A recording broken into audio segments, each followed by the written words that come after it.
Okay. It's 5:30, so I'm going to call to order the regular Planning Commission meeting. Today is June 3rd, 2025, and it's 5:30 p.m. The land that we know as Sequim was once inhabited solely by First Peoples known as the S'Klallam people, represented by the three tribal governments, Lower Elwha S'Klallam, Jamestown S'Klallam, and Port Gamble S'Klallam. We serve as stewards of the land within the city of Sequim, and with the same care and consideration the S'Klallam tribes have and continue to provide. This acknowledgement is a respect to the S'Klallam people and their history. The Planning Commission serves as an advisory body to the City Council. The purpose of the Planning Commission is to provide guidance and direction for Sequim's future growth through continued review and improvement to Sequim's comprehensive plan, zoning code, shoreline management, environmental protection, and related land use documents. The Planning Commission will have all of the powers and perform each and all of the duties specified by Chapter 35A.63 RCW as amended and set forth or amended by ordinance. Roll call. Emily, will you please take roll call? Absolutely. Commissioner Kuntz. Present. Commissioner Cummings. Here. Commissioner Fain. Commissioner Hewitt. Present. Commissioner LaFever. Commissioner Mahalik. Present. Thank you. Thank you. Let's stand for the Pledge of Allegiance.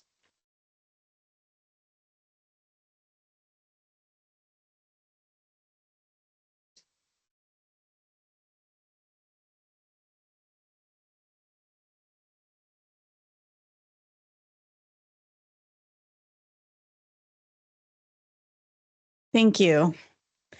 Approval of minutes. This will be for the minutes of the regular meeting that was held on May 20th, 2025. Have the commissioners had a chance to read the minutes, and are there any corrections or comments? Okay, and I would entertain a motion to approve the minutes. I move to approve the minutes as presented. Thank you. Do we have a second? Thank you. All those in favor of approving the minutes for the May 20th meeting, please raise your hand. Okay. Any opposed? Okay, minutes stand approved. Thank you. Public comment. General public comment will be heard at this time. Each person is limited to 3 minutes. There are no public hearing topics tonight. So this is the time of the meeting that if there's anybody in the public that would like to make public comment for anything, this is the time. Is there anybody in the room that would like to provide public comment? I have Teresa on the list first. Okay. Okay, she's not here. Yes. Yes. Okay, come on up, Teresa. And when you get to the microphone, if you could say your name, it would be appreciated. Thank you. My name is Teresa Miller, Sequim, Washington. And this is my first meeting, so thank you for having us. So my question, I do have a comment, I guess, on the agenda item cover sheet that I was reading that I downloaded. Recommended action.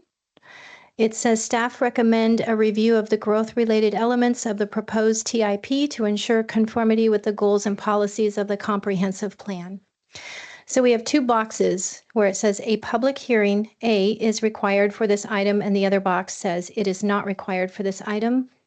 It is checked that it is not required for this item. And then below it, it says there's a motion, and I understand how motions work. It says, I move to approve the conformity of the proposed 2026 through 2031 Transportation Improvement Program, TIP, to the comprehensive plan, and I'm familiar with the comprehensive plan, and further recommend that the City Council review the TIP as submitted and proceed to schedule it for public hearing at City Council.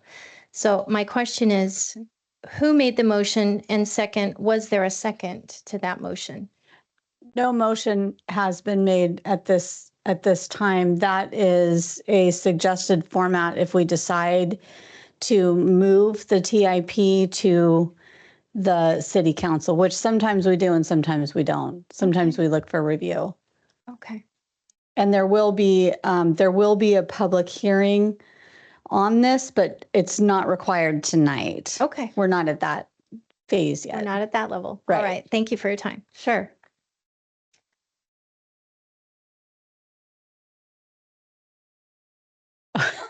Okay, thank you. Is there anybody else in the room that would like to provide public comment at this time? Okay, and is there anybody online, Emily, that would like to provide public comment? No one online. Okay, thank you. So then at this time, I will close the public comment section of this meeting, and we are going to move on to the first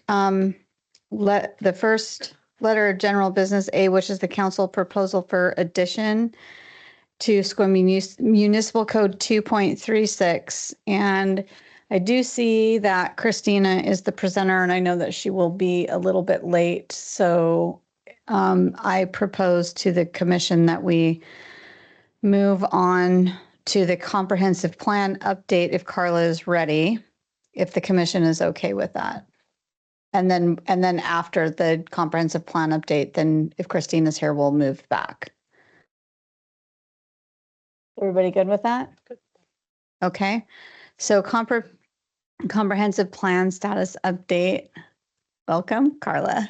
Thank you. Thank you, Planning Commission.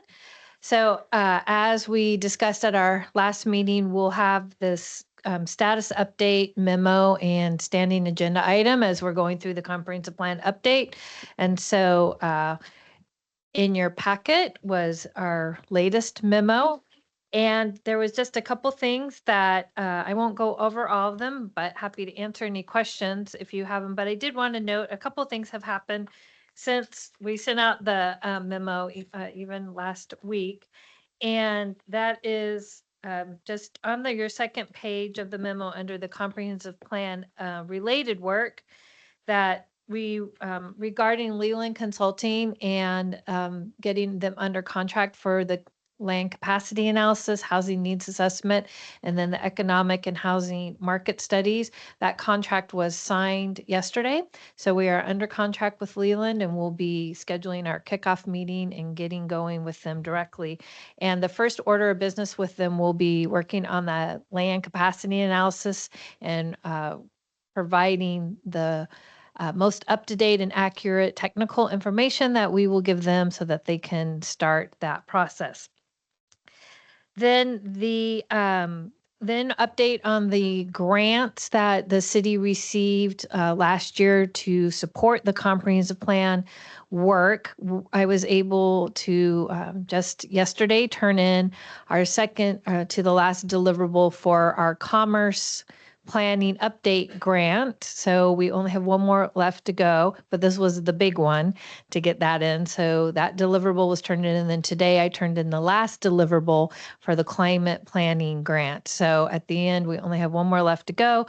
It's due next Friday. But the good news is we're on track and we will receive all of the state funding that was allocated for SQUIM, but was deliverable based for the comprehensive plan update. Then I wanted to just also note a couple other boards that I will be attending in support of the comprehensive plan. So we'll be presenting actually the chapter that you'll be reviewing tonight, the community character. After talking to the Parks and Arts manager, Hannah believed that the SQUIM Arts Commission might be interested in some of the components of that chapter. As you probably saw in your review that we will talk about tonight, there's some beautification and public art policies that are in there. So I'll be going to them later this month on June 23rd. We'll be attending the Parks Harbor Recreation Board for their second review of the Parks and Open Space chapter. the 16th, and that is scheduled to come before you on July 1st, assuming that the PARB board is completed with their review next week. So I'll keep you posted on that. But I do have another chapter that I can slide in on the 1st if they want to spend a little bit more time with it so that we can keep our momentum going. And then the client, which is the draft climate and resiliency chapter, that chapter got wrapped up today, and it will be sent. We'll be reviewing it with the internal staff sustainability committee next week. And so depending on how that goes, should be able to bring that forward to the planning commission a little bit earlier than the schedule that's in your status memo. So that is my updates for you on the progress of the comprehensive plan. Happy to answer any questions. Okay, thank you, Carla. Do we have any questions from the commission? No? Eileen? I just want to say thank you Yeah. to you and all the staff for not only getting us on track, but keeping us there and moving forward. This has been a huge endeavor, and I'm sure it'll be nice to catch your breath when it's all done. Yes, definitely. So thank you. Thank you. I appreciate that. Thank you very much, Carla. Okay. Well, I still don't see Christina, and On to I- the tip. Hmm? Move on to the tip. yeah. So I think that we'll go ahead and move on to the transportation improvement plan. If we are ready to present.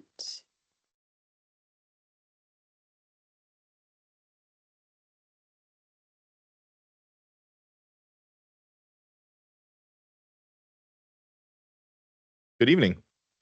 For purposes of the record, and it seems like it's been a while since I've been in front of you guys, my name is Nick Dosty. I am the city engineer and deputy director of Public Works. I am responsible for operating, maintaining, and executing the capital improvement program and transportation improvement program for the city of Sequim, as well as maintaining design standards and development standards for residential, commercial, and industrial development inside city limits and the UGA. With that being said, in front of you tonight, you have the Transportation Improvement Program. And before we dive into this, I'd kind of just like to give an update on what we were able to accomplish last year, and then go into what to expect in 26-27 specifically. I will not be addressing the full transportation improvement program tonight, as you look at the 6-year program in entirety. When you go outside of the immediate 26-27, anything that isn't identified as city funded is funding dependent. So a project that might be identified in the later years, 28, 29, 30, and 31, if you do not see the prefix of citywide in front of it, then it is not city funded, meaning that we either need to identify funding, or we've identified funding and we need to apply for it. And so the projects we see in 26-27 have secured funding, or we've identified the funding, and that's what we'll be going through tonight. So this is an update, and that means that we've taken some projects off of the list. The two major accomplishments that were completed last year was the North Sequim Ave overlay between Washington and essentially Daytona, which is just north of the condominiums on the east side of North Sequim Ave, or I guess another way to think of it is we did an overlay from Washington to the southern limit of Lavender Meadows there. And then from that same point north to the roundabout, we did our pedestrian and bike improvement. So we widened North Sequim Ave just a little bit to put in a bike lane. We did stormwater improvements. We added ADA compliant sidewalk and ramps. We also realigned the approaches to the roundabout. We didn't widen the roundabout, but we adjusted the chicanes a little bit to make the approaches a little more tangential, to make navigation around a little easier. We provided sidewalks. We also provided pedestrian level street lighting and traffic level street lighting on the roundabout and on the west side of North Squim Ave. And so we're really proud of those two projects. So not only do we have pedestrian access all the way from Washington to the roundabout there at the Squim Dungeness Way Old Olympic intersection, but we have bike accessibility, and we also have a brand new road on that total stretch from Washington to that roundabout. So traffic-wise, transportation-wise, stormwater-wise, those were two very big projects for us.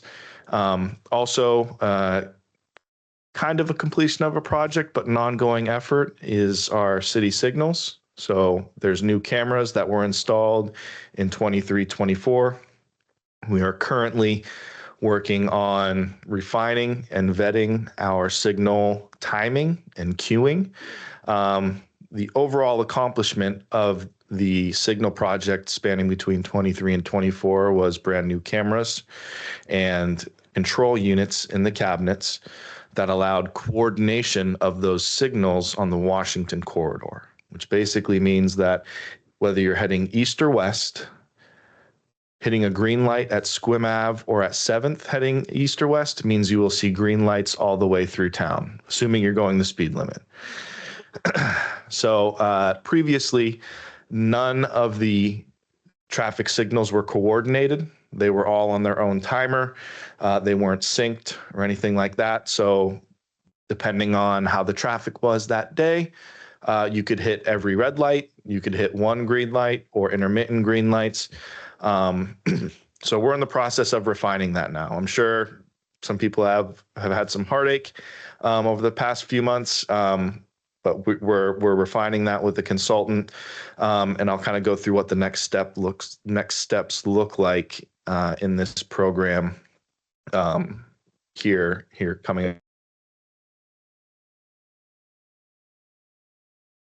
I would just like to publicly give some flowers to Miss Carla. Her stepping in and not only taking over the comp plan, but working with my team and the development team has really allowed us to do some really good work.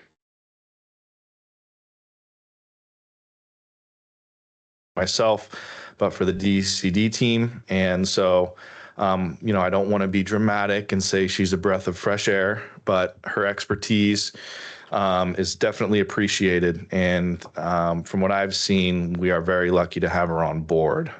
So if Christina was here, I would also give her props for convincing her to come and help us out. But I just want to put a feather in the cap there that I think she's a great addition to our team. So thank you. Thank you. So diving into our improvement plan here, the first two things I would like to draw attention to you are conveniently projects number 1 and 2. So on the previous CIPs and TIPs, we had one pavement rehab. This year and moving forward, the decision was made to actually split those rehabs into 2. You'll notice that there's an arterials and collectors, which is about 3 times less than the local rehab project.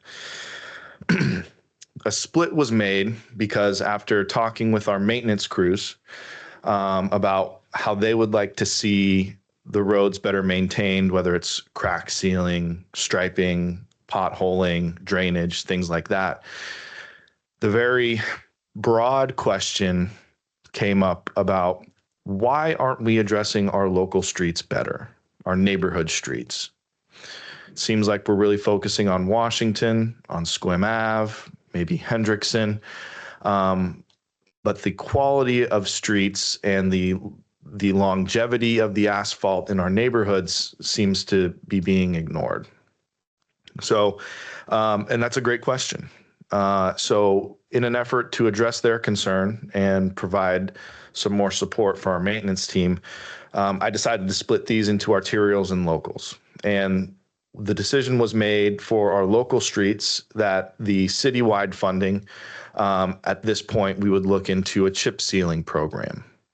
So the consistent, and this is escalated with an inflation factor of essentially 300,000 is where it started for this year, is looking into mitigation and remediation measures like chip seal or slurry seal to address our local and neighborhood streets as a cost-effective way to provide a better ride and increase the longevity of the asphalt. Looking up at Project 1, citywide pavement preservation for arterials and collectors, again, that's significantly less. What we do have access to is through the county is STBG, and I can't quite remember. I think it's Safety Transportation Block Grant, but that is a very consistent source of state money that we as a city have access to, that the county is responsible for delegating. And the lower amount, you can see 123, 125, 131, again, escalated for inflation. Those are actually match funds for the state funding. So that 123,000 can actually turn into 500,000 or 700,000, depending on the scope of the project, pursuing that STBG money, that block grant money. So we get a little bit more bang for our buck. It's not necessarily guaranteed per se, but consistently ever since I've been here and prior to me, my predecessors, when we've applied, we've gotten the money. And so it's just our responsibility to plan our projects, to have things queued up, to be shovel ready, as they say. So when we go to the county and say, yep, like this year, we're going to be spending close to $2 million of that money to say we have projects, they qualify for the STBG grant, they're designed in-house, they're ready to go, we're ready to jump on it as soon as you guys release the money. That helps them out because then they don't have to go back to WashDOT and say, hey, sorry, we weren't able to obligate this, which then means WashDOT takes that money back and it is taken out of our area, and we don't want to see that. So that was a pretty big change.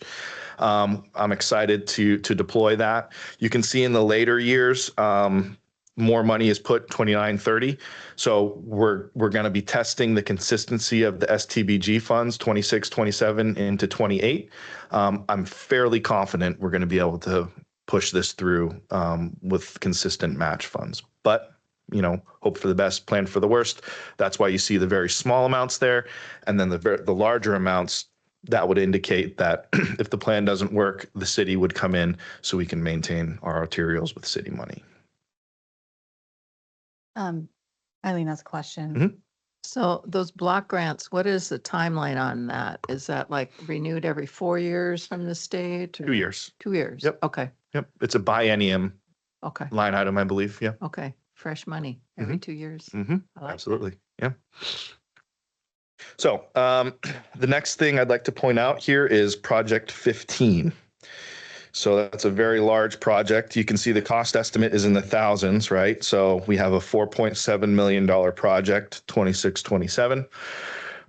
Reason I would like to call this plan out is something else we accomplished in 24 was the drafting of 2 traffic plans. The first one, the local road safety plan, that was put together through a joint effort of the city and a consultant.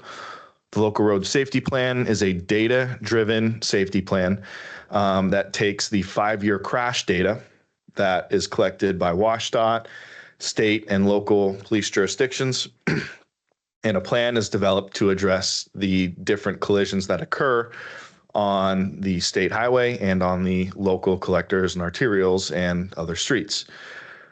So that local road safety plan was created. And then from that local road safety plan, we created what's known as the Comprehensive Safety Action Plan. So this is the next step of a safety plan that opens up the Safe Streets for All funding source. So that's a new-ish, new to the city and new to everyone else by a couple years. but it's Safe Streets for All is a, I guess you could say, larger pot of money where the minimum project amount, I believe, is $2.5 million. So your project has to be $2.5 million or more, and you have to have this plan in order to qualify to submit an application. So the Comprehensive Safety Action Plan, or CSAP, takes the local road safety plan and dives a little bit further by doing public involvement and doing an equity analysis of the city limits, within the city limits and within the UGA. We're in the middle of our transportation master plan. We're also in the middle of our comprehensive plan, and we have this CSAP. All three of those documents require public outreach. So we were able to coordinate an effort, save a little bit of money, public outreach via a survey that helped not only our transportation master plan, went into the comp plan, also went into this CSAP to reach out to the public to say, what are you concerned about? What do you want to see improved? What do we lack? What do we do well? What do we not do so well? Much like the surveys we do for the city when we go out to the residents or the business, get feedback from the public. We also participated in an open house with the comp plan folks under the transportation element of the master plan, comp plan, and this. So there's multiple avenues of outreach that were done to the public to better vet this, not only the data-driven safety, but what the public and what the constituents want to see. And then there's the equity aspect. The city maintains what's known as a Title VI plan. That's a requirement for funding, and it does an equity analysis based on income, age, English second language, things like that. That is a data-driven, mostly based off the census, but that's another aspect of what goes into this CSAP. So I say all that to say this project here, Project 15, North 3rd Avenue Complete Street, came as the most recommended for the Safe Streets for All. And what that does is improves North 3rd Ave between Washington and Fur to better align with the pedestrian and safety components and access you see on West Fur, that complete streets safety, and puts it on that North 3rd corridor. That is step one, or phase one, in several phases of extending those complete street safety standards all the way down South 3rd, so you have a safe streets or safe routes to schools, because it qualifies for both, corridor through the heart of town right to the school campus. So that's again a $4.7 million effort, and it's a phase one. We're fairly confident we're going to be able to get that funding. We had previously applied last year for safe routes to schools. We did meet the threshold of we made it past the cut line. It just so happened that the projects prior to us on the list needed a little bit more money than had originally anticipated. So while we met the project list cut line, financially, they didn't have any money for us. So plan B, safe streets for all. And we're fairly confident that we'll score pretty good on this application. So the reason I wanted to point that out, it's continuity with the complete streets on West Fur. It kind of plays into the project 4 there, improvement, which is East Fur Street rehabilitation, which again would be an east-west extension of West Fur under that complete street safety standard as well. And so we're really looking to improve that corridor in between the park and the school, and having safe pedestrian and bike access for kids getting, on the portion of 3rd that's north of the highway, but even more so extending south of the highway to those residences on the other side there. And then lastly here, just as a highlight, I'd like to point out that project number 67 for citywide projects, citywide pedestrian/bike improvements. We have identified that again, city-funded source, to be best used, again, as a match opportunity. And the perfect example of that is a contract we will be executing here shortly, where we use that $155,000 to gain access to over $700,000 to rebuild and reconstruct 62 ADA ramps in our city to be ADA compliant. So we're really looking forward to coordinating that match money with TIB to start hammering away at our ADA transition plan and getting the city more in line in transitioning to ADA compliance in the long run. So that's the highlights. More than happy to answer any questions, concerns that you may have on the TIP. Thank you. Thanks. Can you touch a little bit on project number 24, the Keeler Road multi-use path? What you anticipate that's going to kind of look like? Yeah, so that is one of the 3 RAISE grant projects. And so what we'll be doing is we'll be looking at, it's a little bit of a feasibility study, a little bit of a design about providing an alternate route or a relief or an alternate connection to the ODT from West Squim Bay through Keeler Road. There's also, I can't remember what project. So you see the West Squim Bay right under that, asphalt trail. So this Keeler Road will be kind of phase 1, step 1 to connect to the ODT. And then you can see there in the outer years, which indicates funding dependent, that once we have that ODT access to the north-south, what does it look like to get people from the east of Keeler and the west of Keeler to the ODT from there? Okay, thank you. ODT, I presume, is Old Discovery Trail. Olympic Discovery Olympic. Trail. Sorry. Yep. Okay. And can I? Yeah. On 56, I noticed that this intersection isn't even slated until 2031. Brown. That's by Les Schwab. It's that funky intersection that people complained of for so long.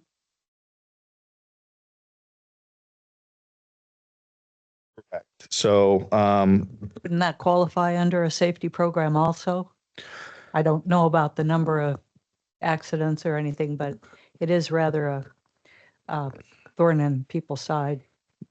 I would agree that the presence of a thorn is there, but the presence of the thorn doesn't necessarily equate to a direct safety concern. Now, I would need to look at the local road safety plan and the CSAP to see, what. Let me take a step back. The 2 plans are very much collision driven, right? It's collision driven data. So while there may be a lot of close calls, the sight distance might not be the best, the approach might need work. Unless there are collisions there, then it wouldn't come up in the assessment. Now, where it would come up would be the public outreach, right? Someone saying, well, hey, this intersection stinks. What are we going to do about it? So that would be what I would look at would be the comments we got both on the survey and at the open house. Now, as far as that intersection specifically, we do recognize that it's not the best intersection when you look at the alignment. Where it falls on the priority, I don't know off the top of my head. I can look into that. But it is also, I believe, and it didn't make it on this plan because we just recently got notified of our award of, I believe, what's called the Sandy Williams grant for a feasibility study for East Washington. I believe that's in the area of 475,000. I can't quite remember off the top of my head, but it does, I believe, span from Brown all the way to Simdars, and we'll be performing intersection studies on Brown, Blake, West Squim Bay, and I believe Rotifer on that stretch for opportunities for improvement. Not to be the institutional memory, but for the last 10 years, it has been commented about in commission setting. Mhm. So I was just surprised that it's so far down. But thank you. Yep. Thank you. Eileen? So you talked about several grant and match opportunities. Are any of these federal sources, or is it mostly state? And I think there might be a little disruption of federal money, but That is a good question, and that is a concern. These, I believe, are state funds, so a little bit more secure. The reason I say that is the consultant we're working with on our application has given us no indication that the actual pool of funds that we're applying for would be in jeopardy.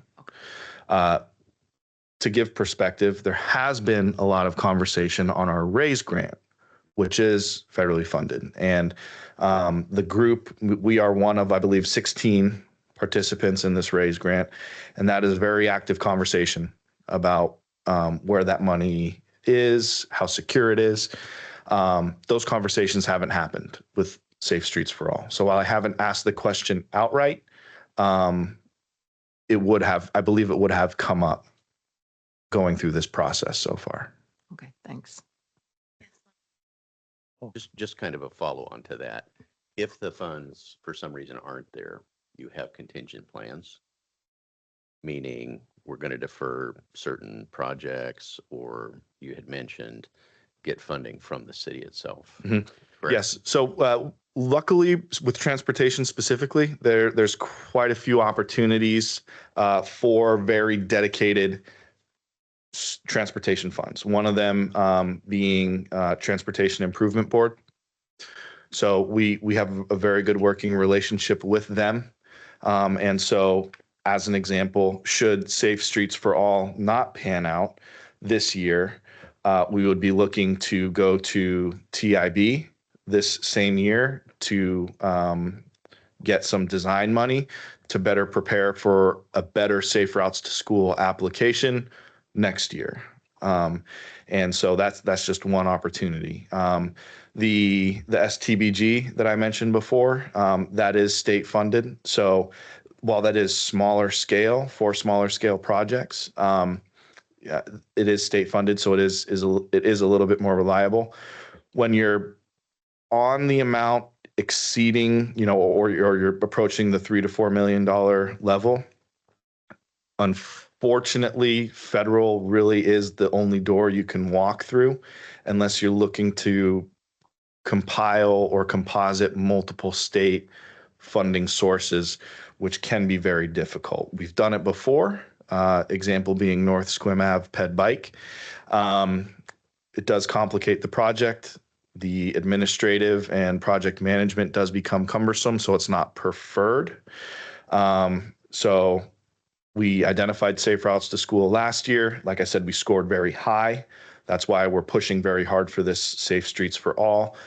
Another reason we think we're a good candidate for the Safe Streets for All is we are among a very small number of folks that already have an adopted comprehensive safety action plan. Most other applicants are looking to get planning funding to do their own. That is then tied to a demonstration project. We've invested the time and the money on our own to get that planning taken care of. And now what we're applying for is our demonstration funding. So we've set ourselves up to be very appealing in the application process. And I'm feeling pretty good about the application.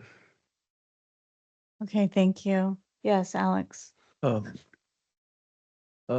Number 41 from West Squim Bay Road, pedestrian improvements at East Washington Street. Mhm. There's still no safe way to cross West Squim Bay Road. They're following the pedestrian path. Correct. You're in the middle of a curve of people going pretty fast, coming down at, I guess. I see it's pushed off to 2031. That's I guess because no pedestrians been hit there or something, or no collision.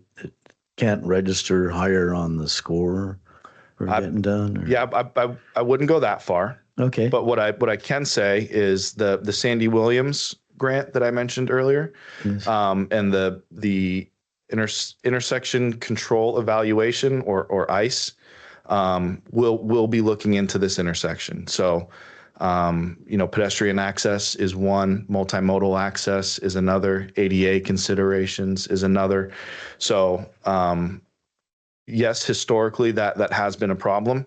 And much like Brown, right, something that's been brought up multiple times, whether it's through commission, council, or otherwise notified by the public.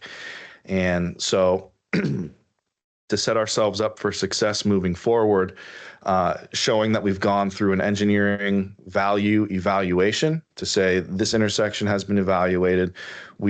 This is the level of service that was previously recorded for the transportation master plan. This is the information from our local road safety plan and CSAP that's been adopted by city council. And then, this is the analysis that's been done now, building up the case to then go back to either WashDOT or TIB or this Sandy Williams fund to say, hey, this is the study that we've produced showing the concerns of the safety of this intersection, pedestrian, multimodal vehicle, addressing those. And this is our proposed solution. Now we need the construction money for it, or the design and construction money, depending on how we fill out the application. Okay. Well, So I Thank you. say Yes. all that to Yes. say it does show it in 2031. yes. And again, this was put together prior to us knowing that we were going to be receiving an award letter. So a portion of that would be kicked Oh, to end of this year, 26, meaning that we would then be able to have access to apply for construction money. okay. Okay. Thank you. Also, that intersection, as you drive east on Washington Street to make the turn at night, have you ever, I don't know if you drive around town at night much, it's really hard to see where it is with the lighting. the West To Squim West Bay Squim Road? Bay Road, yes. And anyway, thank you very much. Yeah, you're welcome. Does anybody else have any questions? I do have one, and I think that I know the answer, but I'm just hoping you'll confirm. So the Cindars Road intersection, I know that there's been a lot of talk about revamping that. Mhm.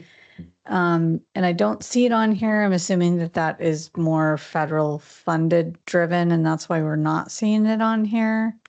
So, and I know that I've heard that it's been put off. So I'm just wondering if somehow that changes, if that will affect this at all.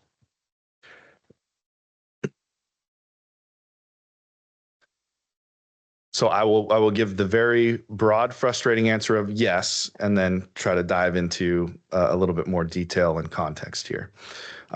So the original biennium funding has been pulled, but it hasn't been taken away. So the original timeline that we were provided by the legislature and the WashDOT is no longer applicable. I can't remember when it was bumped to. I don't know if Christina. So instead of 25, 27, if it's 6 years, it sounds like it would be 31, 33. Okay. So that has forced us to kind of reshuffle our approach and reprioritize, and that does put it in the further outer years as far as that funding and having access to it. It is still the plan that when the funding is available, City of Sequim would like to sit in the control seat, managing consultants to get the project off the ground. We've done the legwork, Paul and myself, to get WashDOT to agree that Sequim can acquire and maintain a consultant to get the preliminary work done up to 30%. We're talking environmental, archaeological, cost estimate for the Cindars intersection itself, the interchange. So unfortunately, that's how the dominoes fell because of the deficit the state is facing and the deadline for the fish passage. We're not very, well, I don't want to speak out of turn because I don't speak to our lobbyist, but, since it was moved to 31, and it's so far out, whether the money will be there or not, is kind of where we're curious. So, Okay. and to be optimistic, again, it's not taken. We'll be like the Army and hurry up and wait, and go from there. Okay. Thank you. Yeah. All right. Does the commission have any more questions at all? So I do have one last comment just to maybe address more of what this woman brought up. So typically, we would come to Planning Commission. This would be considered first touch, public hearing. Then we would go to City Council for first touch, public hearing there. Public Works is revamping, I guess you could say, the way the CIP is handled and brought to council. So the CIP, which then kind of translates to the TIP, the CIP will be brought to council as a budget item this year in November. Okay. What that means for the TIP is doing some vetting of the process. The requirement for July 1 adoption requires one public hearing. So the thought was bring the TIP as it stands now to you guys, to the Planning Commission, to review and make comments.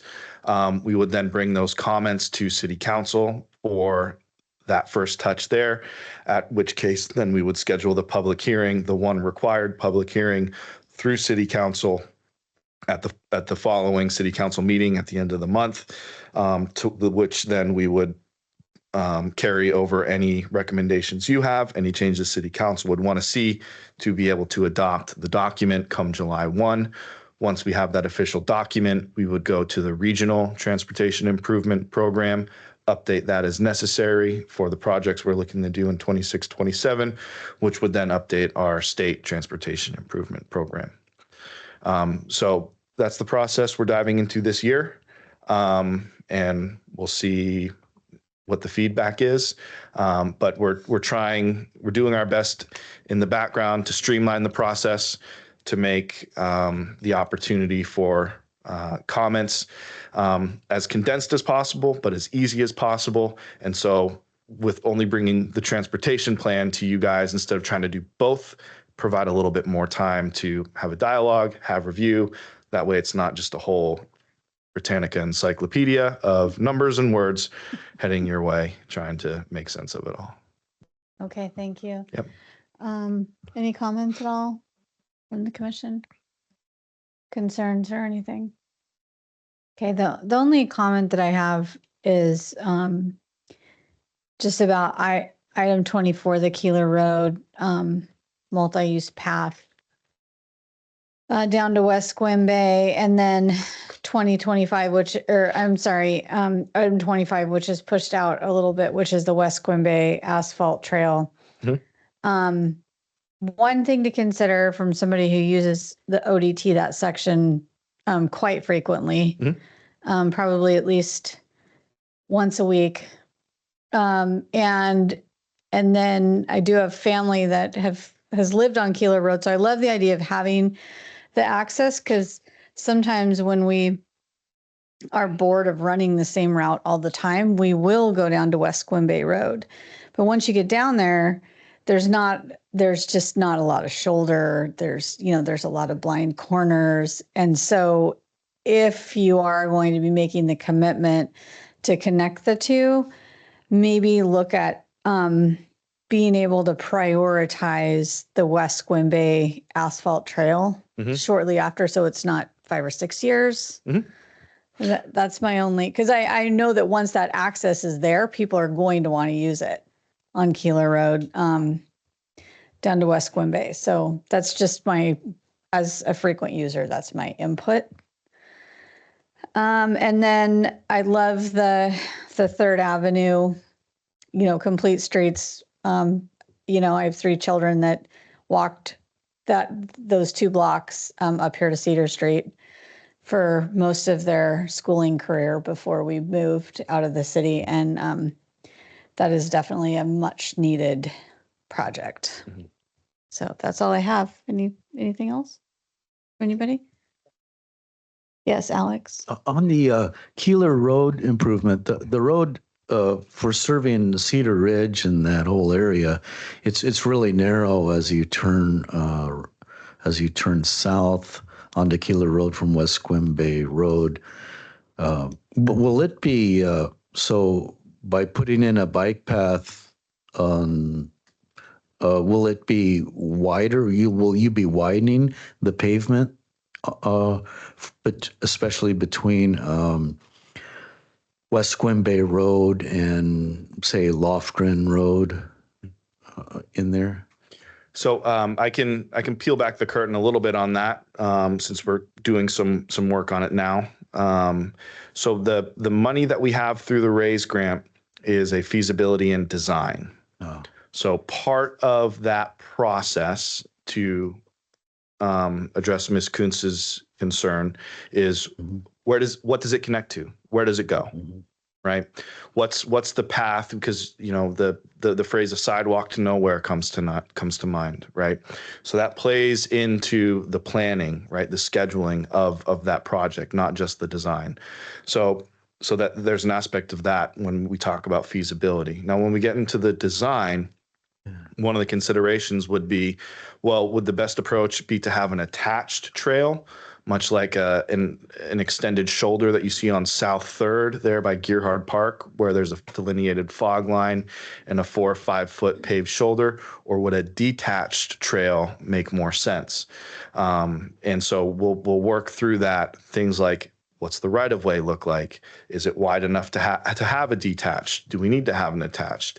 If we don't have enough right of way for either, what does that acquisition look like? Do we need only an additional 5 feet for an attached or an additional 15 feet to have a detached? That all goes into the decision-making process about what drives the design. So we'll get all those questions answered through that process. But step 1 is just being able to have access to the resources to run through those design decisions, to be able to come up with a preliminary estimate to then go for either completion of design, which we have enough money to do that. So in this case, we will go for construction money through RAISE, hopefully, because if they gave us the design money, how cool would it be for you guys to help us build it, is the strategy. Thank you. Okay, Yeah. thank you.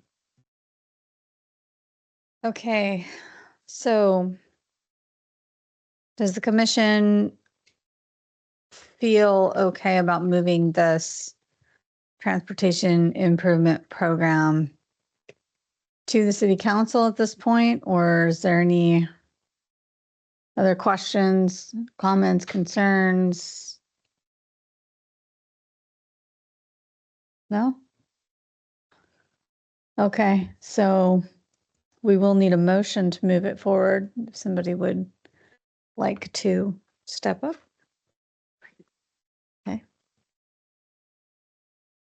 I move to approve the conformity of the proposed 2026-2031 Transportation Improvement TIP program to the comprehensive plan, and further recommend that the city council review the TIP as submitted and proceed to schedule it for public hearing at city council.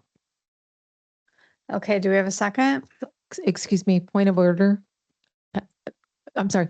What I thought I'd heard Eileen mention, it was a motion to approve. It should be recommending approval to the city council. Is that what was stated? Yes. Okay, thank you.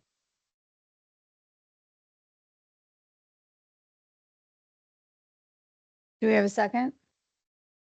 Second. Okay, did that make sense, Eileen? Okay. Emily, would you take a roll call vote on this? Oh, absolutely. Yep. Okay. All right. Commissioner Kuntz. Yes. Commissioner Cummings. Yes. Commissioner Fain. Commissioner Hewitt. Yes. Commissioner LaFever. Commissioner Mahalik. Yes. All right. Thank you. Okay, thank you. Thank you very much. Thank you very much. Thank you for your time. Hope we weren't too hard on you. Okay, now we're gonna move on. Welcome, Christina. We waited for you to talk about the addition to the SMC. Would you like to give a little short? Absolutely. Okay. Yeah. And my apologies to the commission for running late. I had some elder parent issues that couldn't wait. So thank you and good evening, council. As you may, commission. As you may remember that we voted to recommend passing 2.36 as the commission had discussed to the council. That went before the council at its last meeting on May 27th. In that meeting, the council had expressed an interest in having the commission have the ability to bring items forward that were not mandated by council or directed by staff. And I think that was coming from, a good place, but the conversation that staff had with council at that meeting was allowing boards and commissions to go unchecked because there are finite staff resources, there are finite financial resources, and we all still have other things that we need to do to get our job done. So, Mayor Janice and I had some correspondence after that meeting, and what you see in your packet that is identified as option 1 was his proposal. At the agenda setting meeting that I had with Chairperson Koontz and with Vice Chair Cummings, we had this discussion, and I don't want to speak for you or for Eileen, but the conversation also centered around making sure that not this commission, but commissions in the future and other boards and commissions who may want to have this similar type of freedom not be allowed to run free, and that we have appropriate guardrails in place. And so during that conversation, we had talked about things about the commission voting once a year, optional, to identify 3 things that they may want to pursue that are outside of the direction from staff and that are outside from the direction of council. And so as part of that discussion, we determined that because it still needs to go forward for council blessing and approval, that, depending on what the commission's pleasure was, that it makes sense to bring it forward either before the council has their retreat, which is typically in the spring, May-ish, I think, April, May-ish, or the other option is, again, depending upon what the commission wants to do. If there are studies like short-term rentals was the example that we discussed, there was likely going to be budget impacts to that in the terms of studies and consultants and things like that. And that something like that is a significant lift. And so if the commission were to look at doing something of that magnitude, then it may make sense for the commission, if you choose to do that, to make that decision and recommendation late spring, early summer, in time for the council to consider as part of their budget approval process for the following year. So with that, you have 2 options before you, certainly open to discussion. If the commission decides that it wants something different, we can certainly talk about that. If the commission decides that you are happy with the way things are, that is certainly fine too. I can relay that message to the city council, but staff did not think that it was appropriate to bring this back to the city council without having the conversation with the commission. So with that, I am here to answer any questions or hopefully address any concerns you may have. Okay, thanks. And I just wanted to add a little bit to that because my understanding per our conversation was that the reason why this came up is that the mayor really wants us to feel like, you know, if there's something that we are passionate about, that we have a voice, and that there could be an avenue to move forward with that rather than just being happy with what's served to us at every meeting. That is correct. And that is a great way to sum it up. And I would note that it is not just Mayor Janice who feels that way. Councillor Lowe also indicated that, you know, the boards and commissions are the quote eyes and ears of the community. So what we're trying to find a way to do is to balance and recognize that role and still address staffing concerns, financial concerns in a meaningful way that that hopefully serves the purpose. Okay. So does anybody have any questions on this or need some clarification as to, or how you feel about adding this to the code? And this is the one that is specific to us. This isn't, I know we reviewed two different, we reviewed one that was supposed to govern councils and committees or commissions, and then we had one that was specific to the planning commission. So this is the one, would be added to the one that's specific to the planning commission. Yes, Larry? I don't have a question, but I will say I kind of like the way things are being done. But if we're going to adopt one of these, option 2 seems to be the most efficient way to approach it once a year. And then get it scheduled, as opposed to if we do it kind of fly by night, and just not a criticism, but just an observation. If we do it periodically, it may make everything less efficient. So that's just my observation and my comment. Right. And I would agree. And I'll use the example of short-term rentals because that's something that we've been talking about wanting to address that for quite a long time, and it is a heavy lift. So maybe if it was, and it, we'll mention it, but maybe if it was more of a concerted request that is considered by the council and reviewed, like, hey, this is our big ask for the year. It's what we want. This is our Christmas present that we want, maybe it will be a little bit more impactful.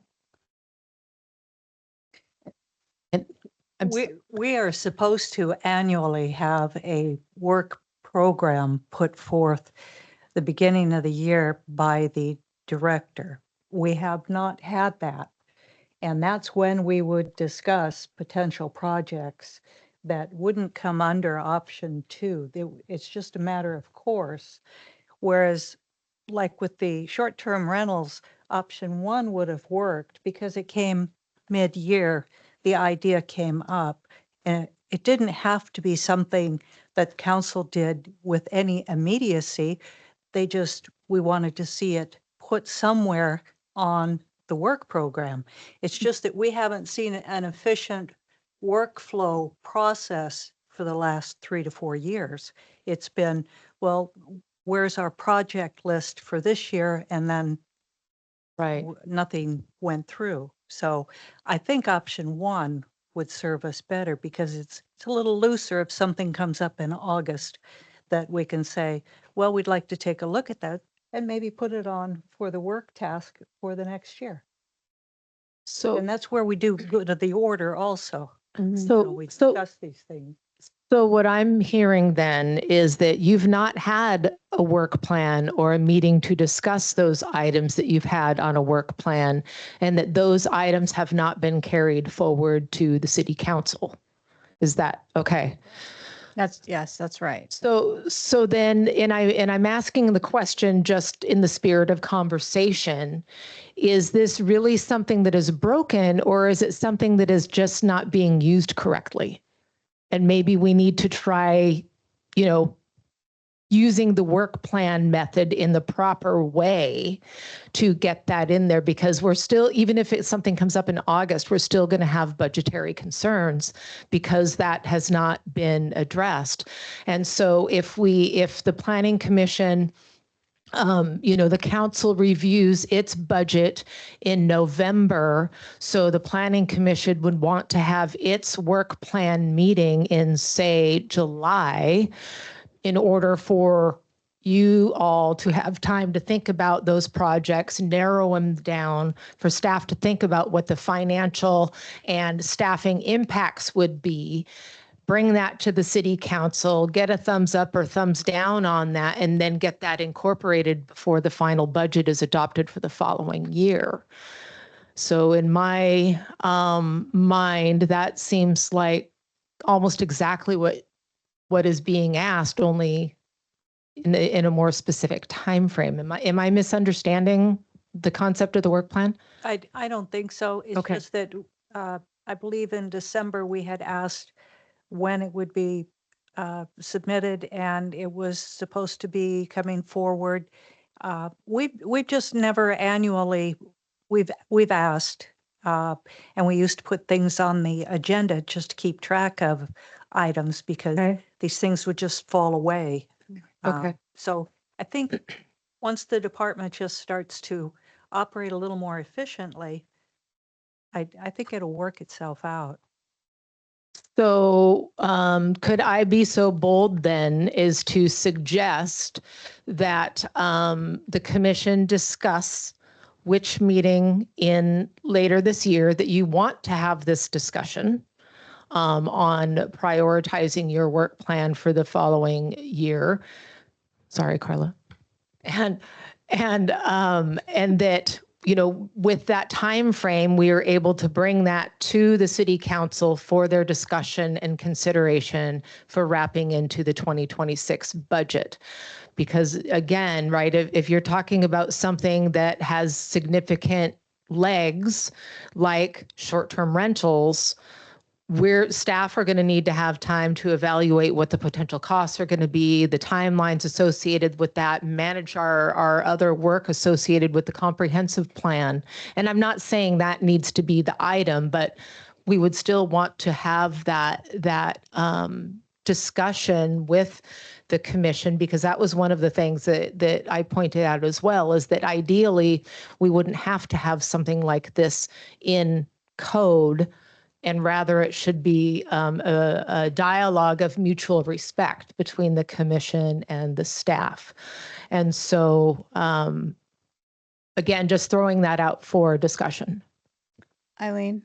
Yeah, should we be more, I mean, your timeline makes perfect sense and would ensure that our thoughts or ideas are, put in a spot where some action could be taken.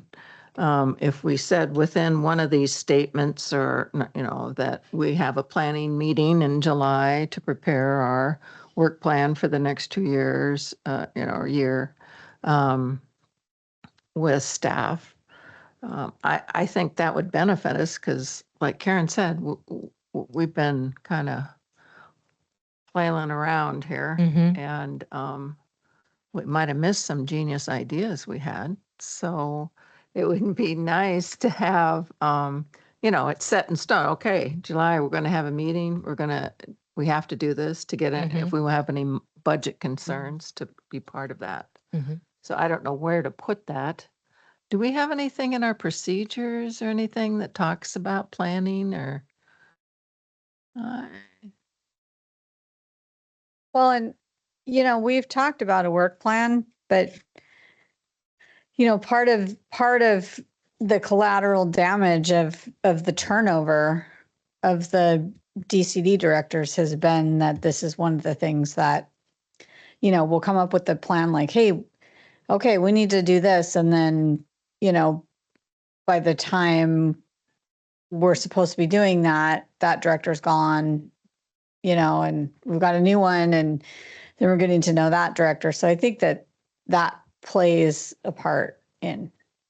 Sure. And I get that, and I appreciate that as well. But I think, to Eileen's point, if there is, and where to put it, I think is something that if you wanted to do that, I think staff could find a way, but it could be something just as simple as forget option 1 and forget option 2. It could be something just as simple as the Planning Commission will hold a work plan meeting by no later than July 31 every year to discuss upcoming work plan for the following year.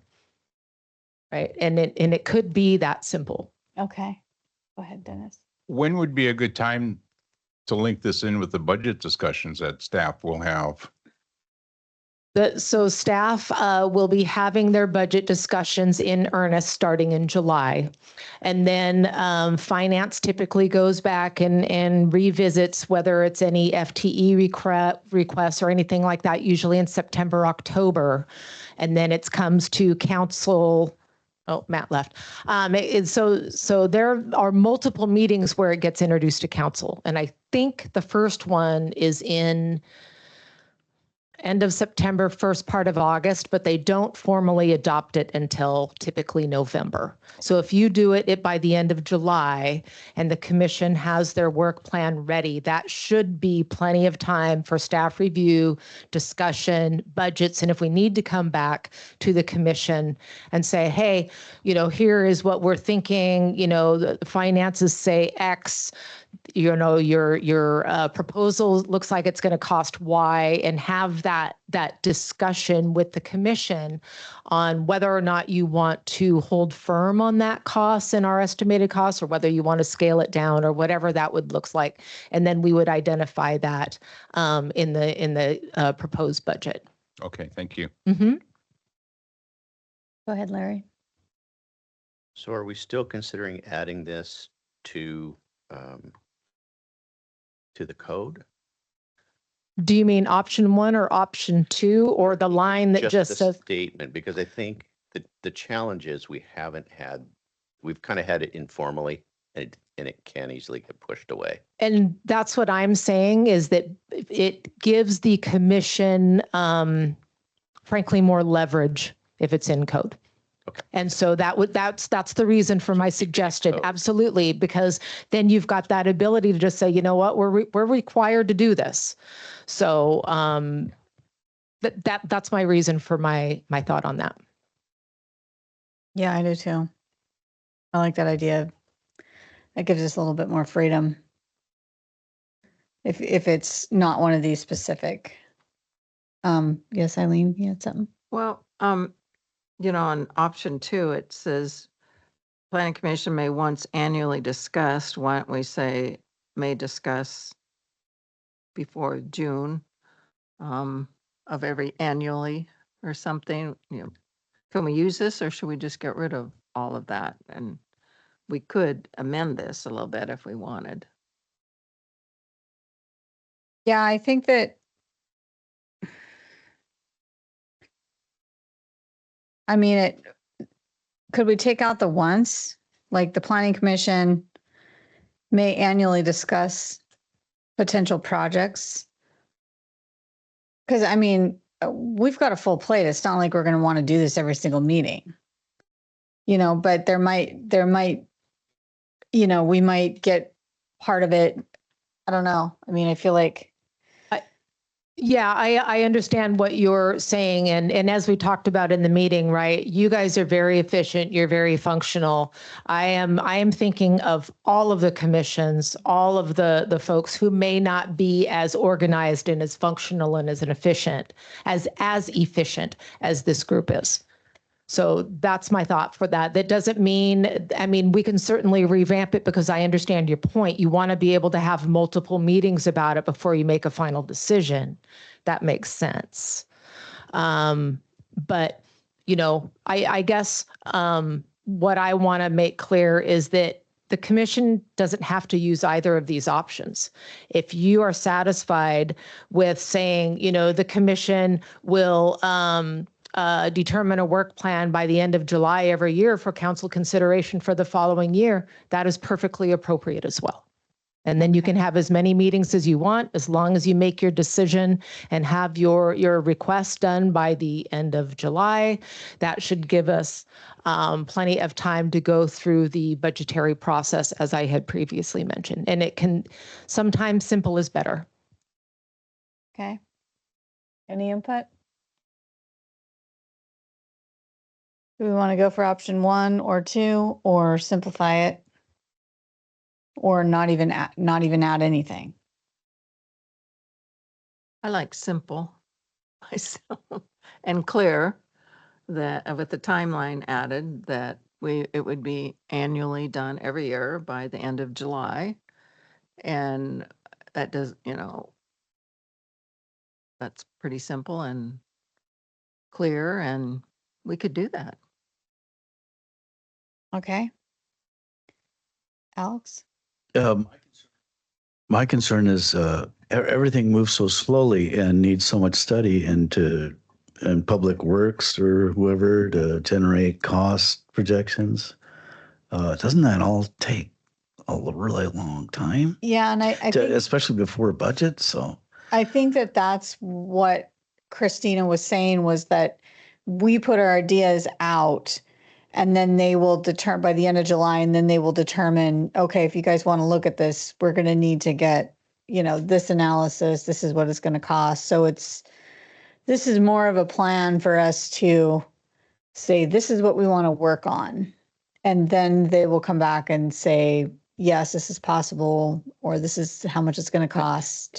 And to be clear on that, the commission's role is not to identify appropriate public works projects, right? It's for land use regulation, for all of those types of things. So the detailed cost estimates and things like that would not be a factor here. The biggest cost estimates would be, staff reaching out to consultants, for example, and I'm going to use short-term rentals again, right?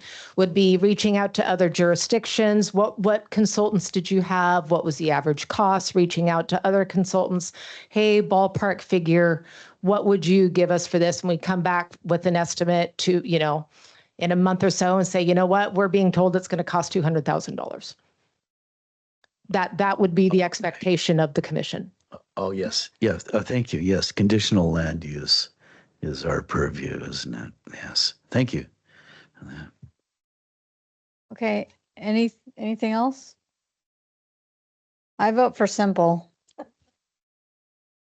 Just a simple, we'll discuss before July without Every year. every year. We'll at one meeting or at a meeting or something. I don't know. I would assuming that I get a consensus, or better yet, a vote from the commission, what I can do is that when we prepare, what I'll do is I will send out the language in it. It's probably not going to deviate very much from the Planning Commission will determine its, requested work program by end of July every year for the following year to be considered by the council in the upcoming budget. It's probably going to be that simple. But what I can do, if you want some time to consider it, I can send it out to you. And then if you have concerns or request some wordsmithing, you can let me know individually, of course, and then I can either revise it before it goes to the council, or you can have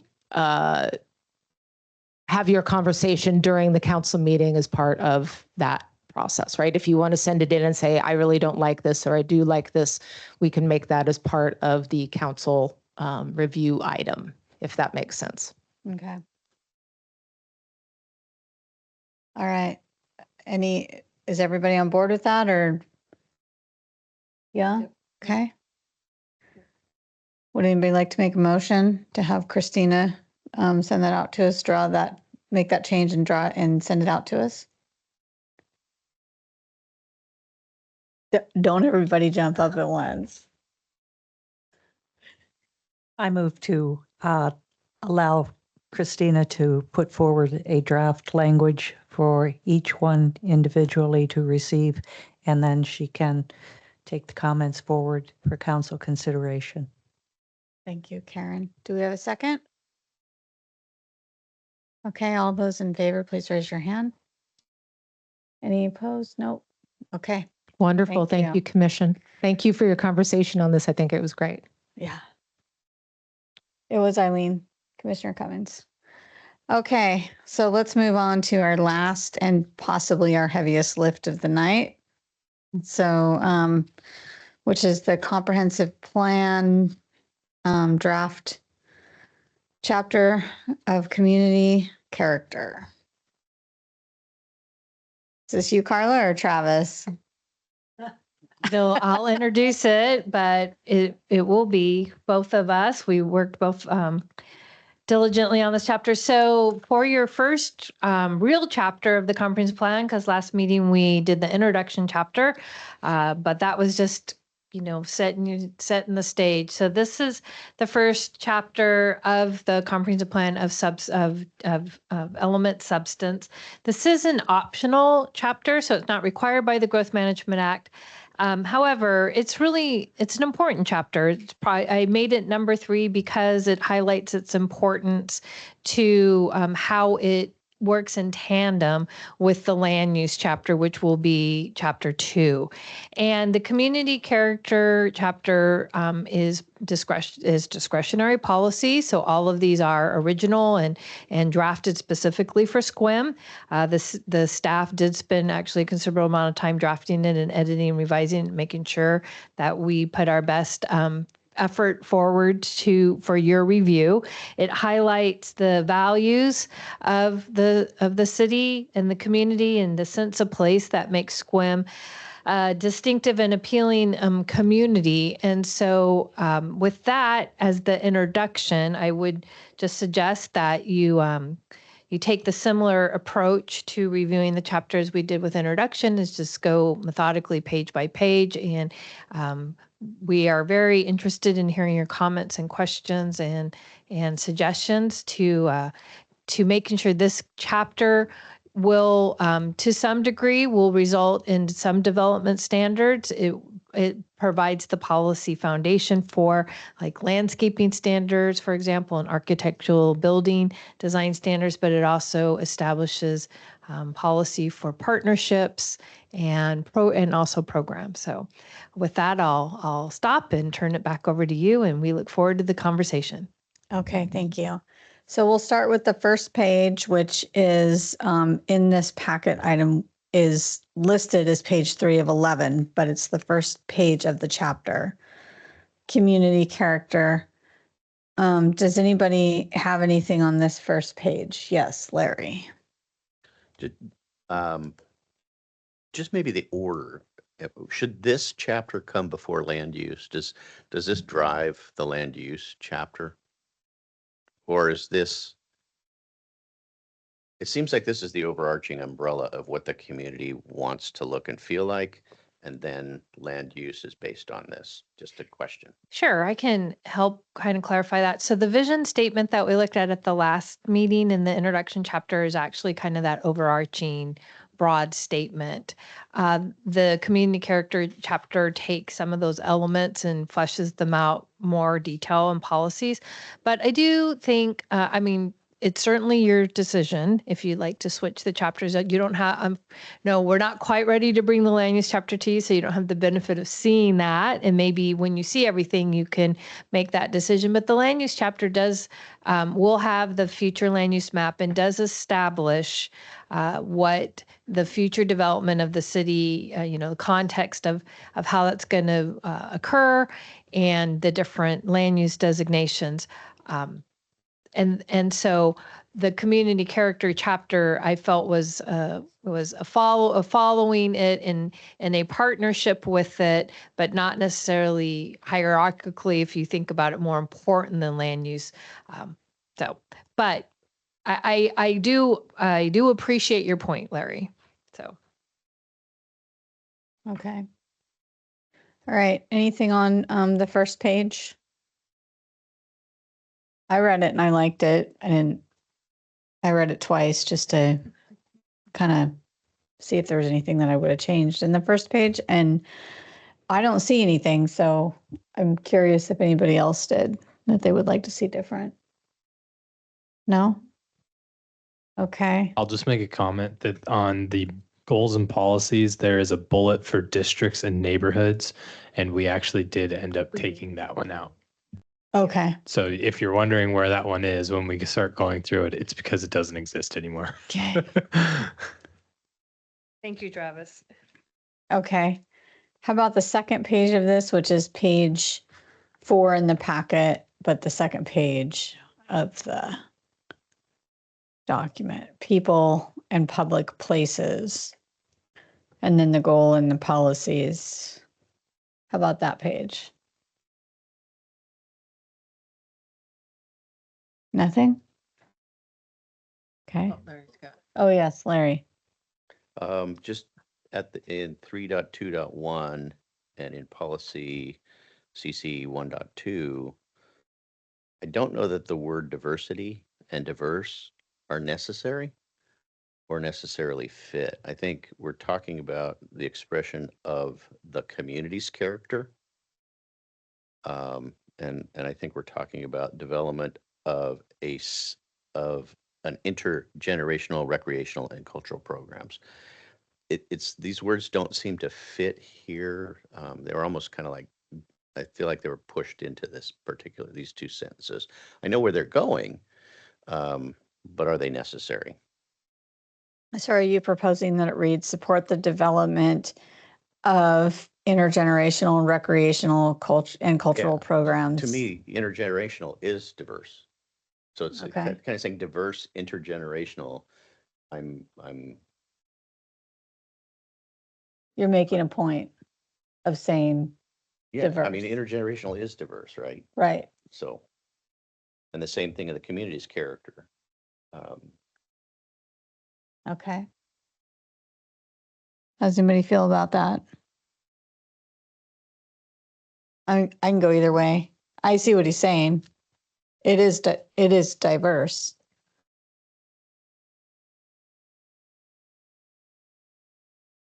So leave it, take it out. So what you're saying is support the development of intergenerational, recreational, and cultural programs that celebrate Squim's heritage, period. Works for me. Okay. Anyone else want to weigh in? Okay. All right. Anything else on that page? No? Okay. So let's move on to the next page, which is still some policies. And then we get to entrances, gateways, landmarks, and wayfinding. How about this page?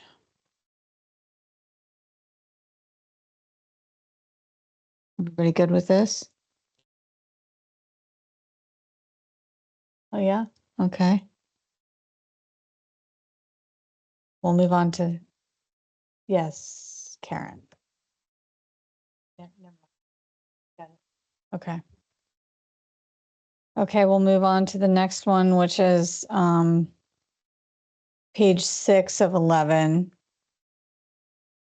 And that's the start of 3.23, which is building and site review. And this goes into goals and policies. How about this? Anything? Just a quick question. Has the granary been designated as a historic site? I don't believe it has. No. The greenery. So it could be torn down if they so desired? The process of remodeling it. Yeah, like I suppose if they wanted to, but everything that they have been doing so far has been in an effort to maintain and restore and keep it in as much of a prominent focal position as possible in the community. So I think the current owners and I guess developers of it are at least being respective of its place in Squim. So So it I'm might pretty sure they last are on the through registry, comprehensive actually. plan. are they I'm pretty sure he said that they are, because there was that whole thing with the antennas a couple years ago. Got it. Okay. Larry.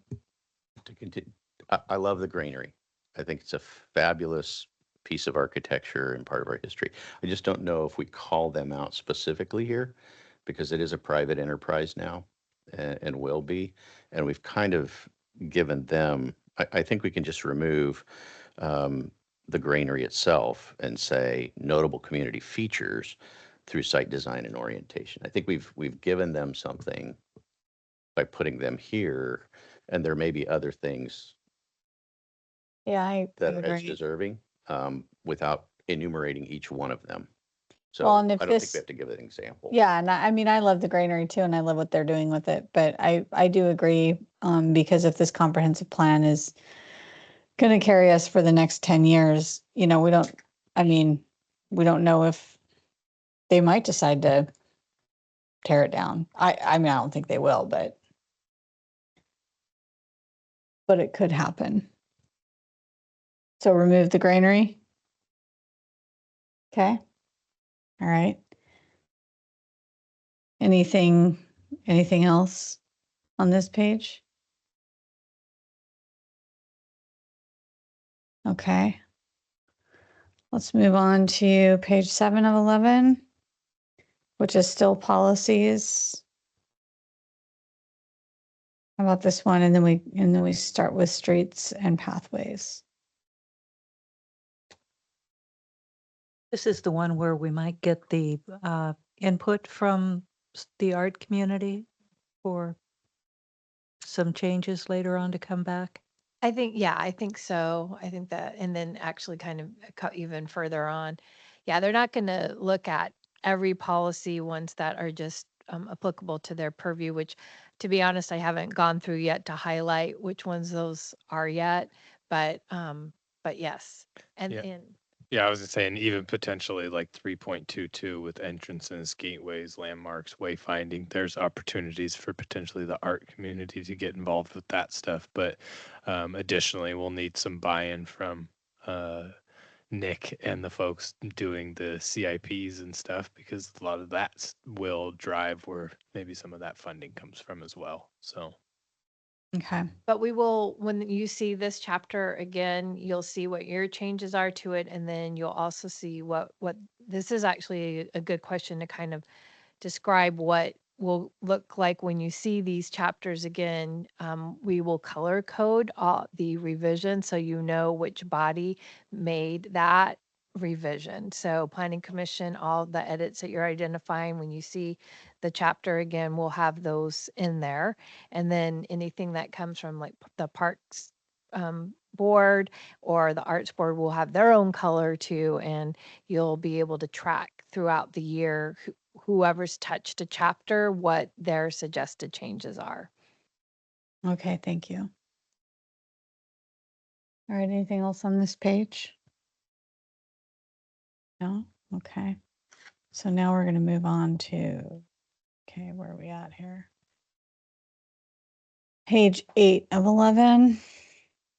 And with the streets and the same thing as with the arts, will this go before the engineering department for comments also? So Yes, thank you. Yes, it will. Okay. Anything on this page? 8 of 11.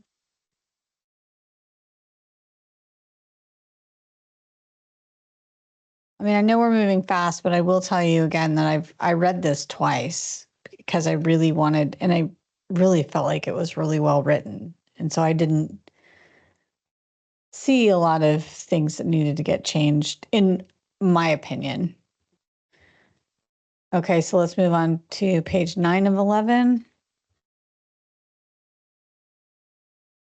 This is the goal: promote an economically healthy downtown that is unique, attractive, and offers a variety of retail, et cetera, et cetera. How about this page? Like, yes, Larry? So with our hubs that we're going to be, it's not just downtown, right? I mean, we're going to do the hubs. Do we want to weave that language into it, not just downtown? I mean,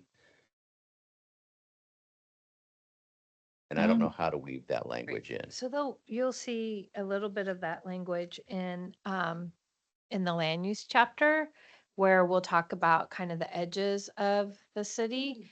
And this section here is specifically calling out downtown as a special place for the city. Did that help or?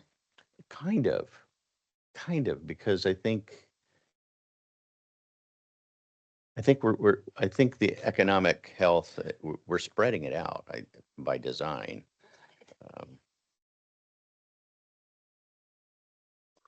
So, I mean, we can leave it as it is. I just see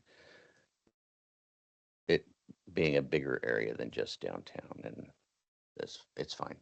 I have a question. Okay. Yes, Eileen. Do we have a definition of downtown? I mean, is downtown only these blocks, or is it another block, or extended through those hubs that we've been talking about? But I mean, maybe so the point well taken, that this is a section on downtown.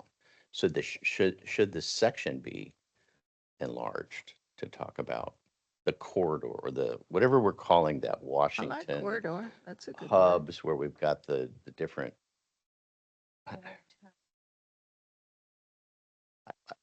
Yeah, I don't know. I like mean- that. I mean, we're stuck on downtown, which it sounds like. I mean, my image of downtown is like between Squim Avenue and, a couple blocks on And either side. Tedesco's.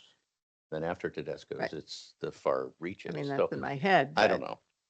Yeah, I think if you look at the maps behind you, it's generally like Fifth Ave to Brown is kind of where the spans of our downtown districts are.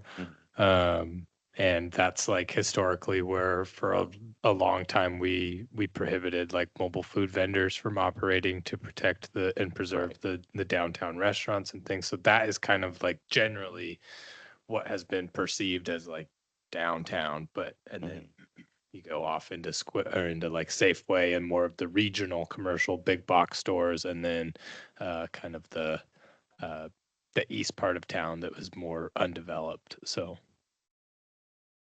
It'd be helpful to put a small little map in this section that kind of shows the downtown and maybe highlights the downtown core zoning district as what we are calling downtown.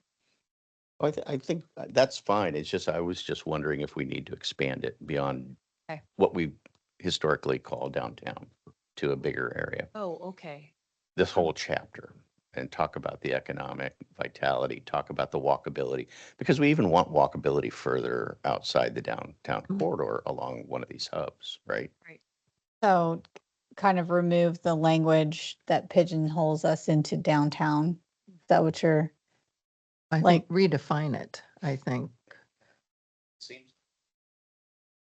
It seems like that's where we're going, is away from, there's going to be just one economic hub to, it's really, I mean, you're not going to walk from the box stores to downtown to the other end of Squim, really, right? We're going to have these little regional. Right. So are you thinking like, if you look at like goal CC-5, where it says promote an economically healthy downtown that is unique, attractive, and offers a variety of retail, yada, yada. Are you thinking more of something like promote an economically healthy city that is unique, or whatever we're going to call, I forgot the name that we're using for the three kind of sections where we set different heights for the buildings. There's the downtown, and then we've got a couple of others. I Yeah. think it just to be, Travis clearly has his definition of what downtown is, and the rest of us are kind of vague. And our downtown, the areas that we walk in and where we spend time. So maybe it would be good to, healthy downtown, and just put what the parameters that the planners are going to use. so like Be have a fr- map? Or just say from Brown Street to Fifth or something. And I like I like that word corridor, downtown corridor. But it would be good to get people thinking more than be just downtown Sequim, right around Sequim Avenue. So. Could you put anything in there that says typically defined from Fifth Avenue to Brown? Yeah, I definitely can. Like And use Travis's description?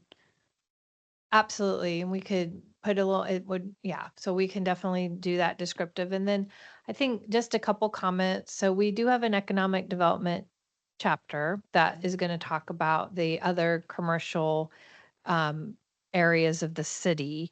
And so kind of that economic health and vitality that Larry, you were speaking about kind of at that broader level of citywide or as far as the non-residential zones will be discussed in the economic development chapter. And while that's under development now, it will be informed by the economic market study that we'll be having Leland do as well. And so while we're working on it now, and we may even bring it forward to you over the summer, we'll definitely have some revisions to it based on our data from the market study.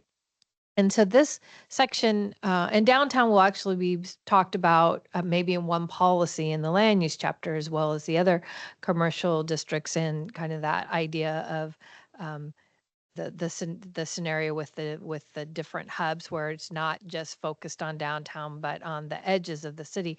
The purpose of this section was to acknowledge and recognize the special place that downtown has in Sequim's identity and in the community as a gathering place here at the Civic Center and with the farmers market, and the part that it brings to the place that it brings for local businesses. This is, and the support that the downtown Washington Street and downtown brings for a different experience than you would have on the other sides of the city. And I believe that it's valued. The downtown as it is, it's valued. And so that's why there is a special highlighted section for policies for the downtown here, just pulling it out and acknowledging its place as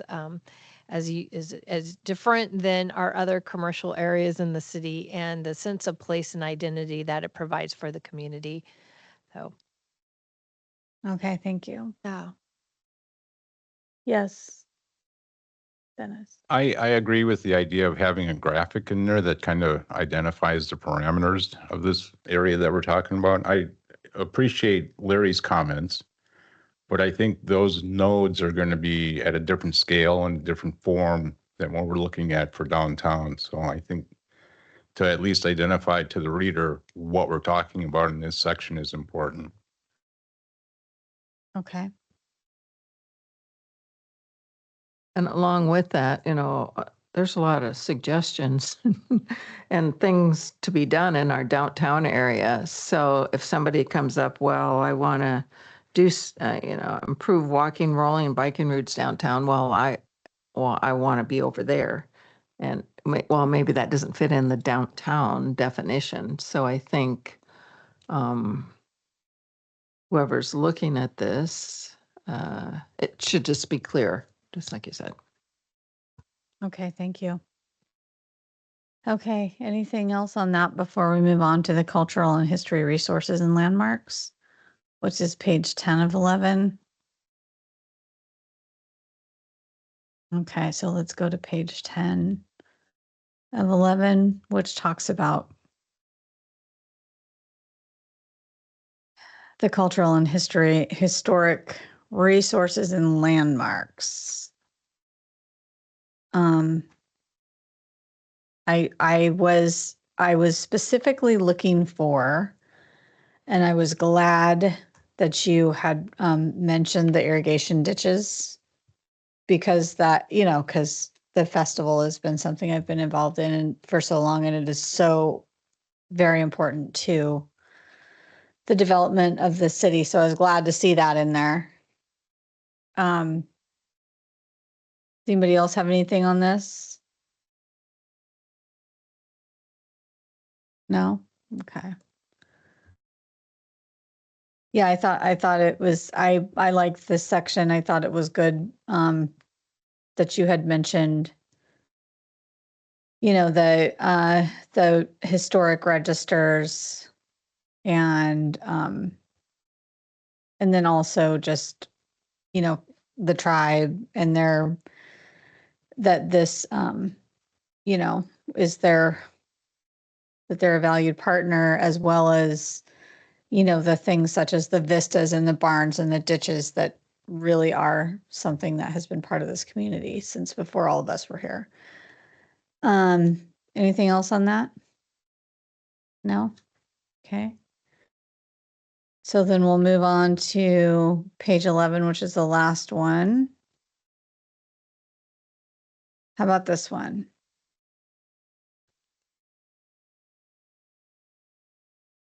No? I thought it looked good. Any other comments? Yeah, I just really enjoyed your style of writing. Yeah, It I did was too. really clear, understandable. I appreciated it. Thank you. Yeah, thank you. Anything else on this chapter? Nope. Yes, Eileen. And so this is going to get reviewed by several other groups. And are we going to be looking for things like duplication and or things that are incorporated in different parts of the plan? And or is this going to be like the overall picture and then more details will come up in the different chapters? Seems like a lot. 11 pages seems like a lot. Oh, But this is one of the shorter chapters. thanks for the warning. Yeah, thanks for the warning. This was just easing you guys into it. So the meaty chapters are land use, capital facilities, transportation. Nick asked me the same question. I think we have something like, I don't even know, 50 policies for transportation. And he's like, is that normal? I'm like, it's a GMA. That part there's a lot that GMA wants in transportation. So I think for this one, the Arts Commission will just have them look at a couple of the policies that kind of relate to their work and just get their feedback and hopefully concurrence on it. And then, and that should be it. Nobody, it will come back to you again. When we have we're going to go chapter by chapter as we're working on the chapters. We'll be bringing forward the ones that are ready for your review. And then when we complete it all, we'll put it all together and you'll get to see it from beginning to end. And you'll get to look at it again one more time and see how it all hangs together. And I know a little bit of your work right now feels a little out of context because you don't get to see all of it. So just know that you'll get to see it all together as one document and look and have one. You'll still have multiple kicks at the can to do revisions and edits to it. So know that this is the beginning of the process, but it's it's definitely value, and there is value in looking at the chapter specifically too, and being able to just focus on that one before you get to see all of it together in one document. So. Okay, thank you. Yes, Dennis. You may have addressed this at the last meeting, which I missed, but has there been any path forward for the EIS discussion? We have not addressed that. I appreciate the question. The schedule that I put together has us having public hearings before the Planning Commission in April, or I think it was May, and City Council public hearings in June. The Christine and I haven't fully discussed it and decided, but that schedule would be difficult to have an EIS as part of. And so I do think we're probably going to end up with a supplemental EIS. But I will say that hasn't been fully decided yet. We're just trying to get our legs under us right now and get some of the comp plan written. But I do think we'll need to make the decision on what we're doing in the EIS in September. for, I should say, for the decision on SEPA by September. Yeah, but thank you for keeping that in the forefront of your mind, because it is a big part of the project and it is a big work effort as well. Okay. Anything else on this chapter before we move on to director's report? No. Okay. Thank you, Carla. And Christina, but Carla for your work, and Travis, you as well. Thank you, Commission. And I will note that you guys made it through that entire chapter in 20 minutes. So great job. You guys keep this up. We'll get through this in no time. So in looking at the comprehensive plan status update that Carla had provided you earlier, I don't think that there's anything for us to report at this juncture that we want. Yeah, because we already talked about Title 17. We already talked about Leland.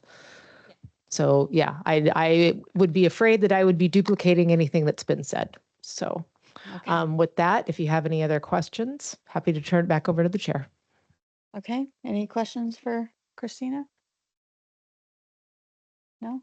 Okay. All right. Thank you. So good of the order. I do have one item for good of the order. So do I. Okay. You want to go first? Sure. Okay.